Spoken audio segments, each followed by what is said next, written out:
So I'm going to do something I have actually never done before, ever. I'm going to defend, stand up for, get the back of one Tom Brady. Yes, my least favorite, most hated athlete of all time, because he's made my Jets fandom a living hell. I'm going to stand up for this guy because at some point you just have to do and say the right thing. And everyone takes an opportunity to point to Tom Brady now that he's not in New England.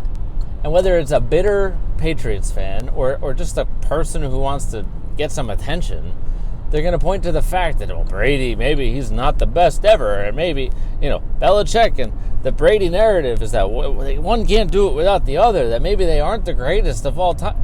Stop, okay? Let me preface the rest of this with Tom Brady is the best quarterback of all time, and it's not remotely close.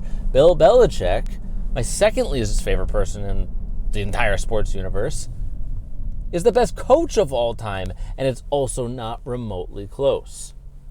So to that end, yes, Tom Brady played like dog poop last night on Monday Night Football.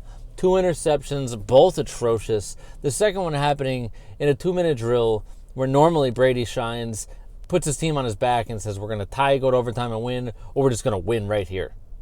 All right? Those are an awful interception, and the game is essentially over. Yes, they lost 27-24. He had the 2 picks. Completion percentage was garbage. Barely threw for over 200 yards. And the Bucs, in this weird year with all these new additions and him going to a new team after 2 decades, has been pretty good. I mean, he's thrown for just about 3,000 yards already. He's thrown for, I believe, 25 touchdowns and, yes, now 9 picks with the 2 from last night. But outside of the 2 or 3 stinkers that he's had, he's played really well. Tom Brady threw 5 touchdowns against the Chargers. He has another game this year with 4 touchdowns and no picks. They're 7-4. They're a good team. Their defense is good. And I hate Antonio Brown. There's a lot of guys that I hate in the sports universe on the Bucs. Trust me. Trust me. Trust me. But the hatred, the stuff that people are spewing at Brady and trying to knock him is going too far. It's like when you underrate or overrate a player too much, at some point it's just like you gotta land somewhere in the middle.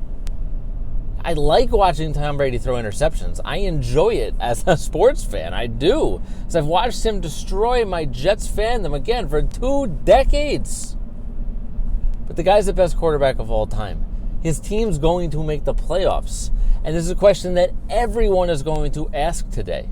Everyone on Sports Talk Radio, including WFAN. I already heard it on the way home from Boomer and Geo, where I work, CBS Sports Radio and The Fan. And you're hearing it last night and this morning on CBS Sports Radio. Who is the definitive best team in the NFC?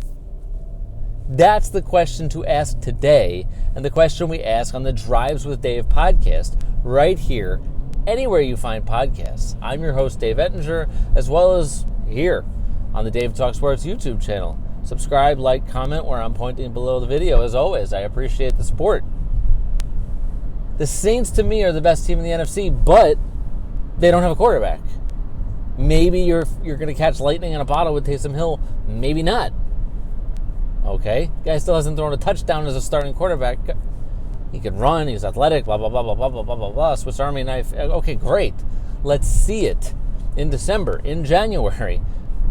I hate to break it to you, Saints fans. Drew Brees fractured 11 ribs. Not coming back anytime soon, okay? Packers, they've looked like trash against certain teams. Barely beat the Jaguars. Got beat the hell by the Vikings.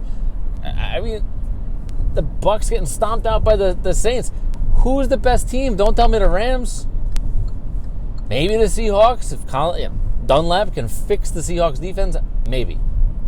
So tell me the Bucs cannot make a run with Tom Brady. Mind you, he's also 43 years old, so I think he's playing pretty well for his age.